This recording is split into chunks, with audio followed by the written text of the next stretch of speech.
আসসালামু আলাইকুম, কেমন আছেন সবাই? আশা রাখছি আলহামদুলিল্লাহ অনেক বেশি ভালো আছেন। আমিও আপনাদের দিয়ে অনেক বেশি ভালো আছি। আমি আজকে ইফতারের জন্য কী কী রান্না করব বা সেহরি এটি আপনাদের সঙ্গে একটু শেয়ার করব। তো এখানে আমি মুরগি একটু ছোট ছোট করে কেটে নিয়েছি, তার মধ্যে এরকম ছোট ছোট আস্ত আলু দিয়েছি।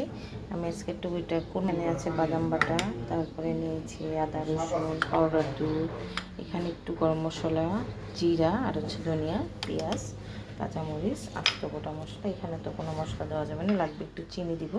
তো আমি রান্নাটা শুরু করি। তো দেখতে থাকুন আমি আজকের এই আলু দিয়ে কোরমাটা কীভাবে রান্না করি। চুলায় হাঁড়িটা বসাই দিলাম। আজকে দেখা যায় চুলায় গ্যাস আছে, অনেক দিন পরে গ্যাসের চুলায় রান্না করব। দিয়ে দিচ্ছি তেল, মোটামুটি একটু বেশিই দিচ্ছি। তো তেলটা গরমই হয়ে গেছে। তখন আমি এই যে আস্ত মশলাগুলো দিয়ে দিই, নেড়ে চেড়ে দিচ্ছি পেঁয়াজ, কারণ এটাকে লাল করা যাবে না বেশি, তাহলে সুন্দর কালারটা আসবে না।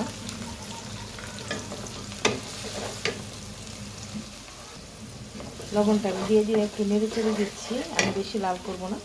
এখন দিয়ে দিচ্ছি একটু চিনি, কারণ এখন এই পেঁয়াজটার মধ্যে যদি আমি এটা দিই তাহলে কালারটা সুন্দর হয়, রান্নার অনেক ভালো লাগে। তাই আমি চিনিটা দিয়ে দিলাম। মাশাআল্লাহ অনেক চুলায় আগুন আছে, শান্তিমতো রান্না করতে পারবো, আসবো না। তো এইটাও দিয়ে দিচ্ছি পেঁয়াজ বাটা, তাকে একটু ভালোভাবে নেড়ে চেড়ে এখন দিয়ে দিচ্ছি আদা রসুন, এটা পরিমাণ মতন, যে যতটুকু এটা পরিমাণ করে। তারপরে যেহেতু মুরগি এখানে একটু সমান সমান হলেই ভালো হয়, তো এটাকে আমি ভালোভাবে একটু 5 মিনিট নেড়ে চেড়ে নেবো, আদা রসুনের গন্ধটা যেন না থাকে। মোটামুটি এটা ভাজা হয়ে গেছে। এখানে আমি জিরা গুঁড়া, গরম মশলা আর একটু ধনিয়া গুঁড়া দিয়ে দিচ্ছি।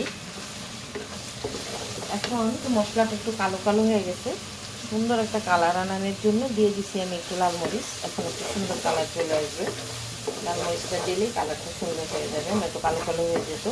তো এটাকে আমি ভালোভাবে একটু নেড়ে চেড়ে নিই, ভালোভাবে কষিয়ে নিব। কষানো হয়ে গেছে। এখন আমি দিয়ে দিব বাদাম বাটা, কারণ বাদাম বাটাটা ভালোভাবে কষিয়ে নিতে হয়, তা না হলে বাদামের একটা গন্ধ থাকে। আচ্ছা, টক দই ছিল না, আমি টক দইটা ঘরে বানিয়ে নিলাম তৎক্ষণিক। পাউডার দুধ গুলিয়ে আর একটু লেবুর রস দিয়ে টক দইটা বানিয়ে নিলাম। এখন দিয়ে দিচ্ছি একটু মিষ্টি দই। এইটাই হচ্ছে এই কোরমাটার স্বাদটা বাড়াবে, অনেক দ্বিগুণ বাড়ায় ফেলবে। এর জন্য আমি বললাম যে আমার আজকের কোরমাটা একটু স্পেশাল। তো কাঁচামরিচ, যেহেতু এখানে ঝাল কম হবে, তো কাঁচামরিচ দিয়ে দিলাম। যখন তেল বেসে গেছে, এখন আমি সবগুলা মুরগি এখানে দিয়ে দেব।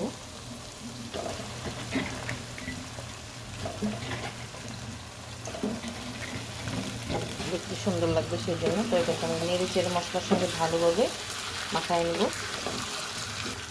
পানি দিয়ে দেবো এটা একটু কষানোর জন্য। মুরগি থেকে পানি উঠবে, তো অল্প একটু দিলাম, যাতে চুলা তাতে 5 মিনিটের মতো।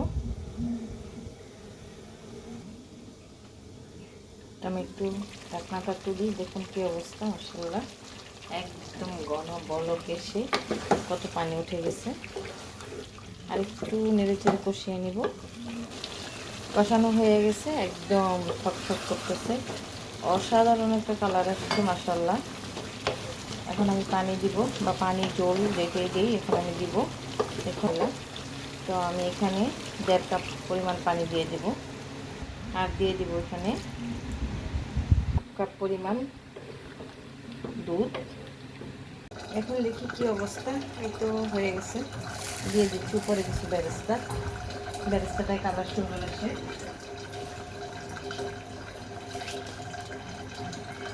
সব কিছু আমার রান্নাটা কমপ্লিট হয়ে গেছে মাশাআল্লাহ। দেখুন একদম তেল উপরে উঠে গেছে, আর ঝোল আমি বেশি টানবো না, এতটুকুই হয়ে গেছে মাশাআল্লাহ। কালারটা যে কত সুন্দর আসছে আসলে ক্যামেরায় দেখাইতে পারতেছিলাম না। এখন আমি উপর দিয়ে দিব 1 চামচ ঘি, সুন্দর ফ্লেভার ছড়ানোর জন্য। আর একটু দিই, নয়তো আমার জামাই আবার বলবে ঘি হয় নাই, এত ঘি খায়। তো আমার রান্নাটা আজকে আপনাদের কাছে কেমন লাগলো একটু কমেন্ট করে জানাবেন, একটা লাইক দিবেন, একটু শেয়ার করবেন। আর এইভাবে কে কে রান্না করেন সেটাও জানাবেন, কারণ সামনে ঈদ, অনেকে দেখা যায় রোস্টের পরিবর্তে এই রান্নাটা করতে পারেন, খুবই লোভনীয় খাবার। আর হচ্ছে এটা অসাধারণ লাগে খেতে। তো আর হচ্ছে আপনাদের কাছে আমি রেসিপি শেয়ার করি নাই, আমি এইভাবে কোরমাটা রান্না করি, স্পেশালটা সেইটাই শেয়ার করলাম। তো কেমন লাগলো একটু কমেন্ট করে জানাবেন, ভালো লাগলে একটু লাইক দিবেন, শেয়ার করবেন। ভালো থাকবেন সবাই, আমার জন্য দোয়া করবেন, আমিও আপনাদের জন্য দোয়া করি। তো আল্লাহ হাফেজ, আসসালামু আলাইকুম। সামনে যেহেতু ঈদ, জামাই যেটা বলে সেটাই রান্না করে খাওয়াবো, কারণ মন মতো খাওয়াইতে পারলে মজা মজা, তাহলে ঈদের গিফটগুলো একটু বেশি পাবো। এই জন্য যেটা বলে সেটাই রান্না করে খাওয়াচ্ছি।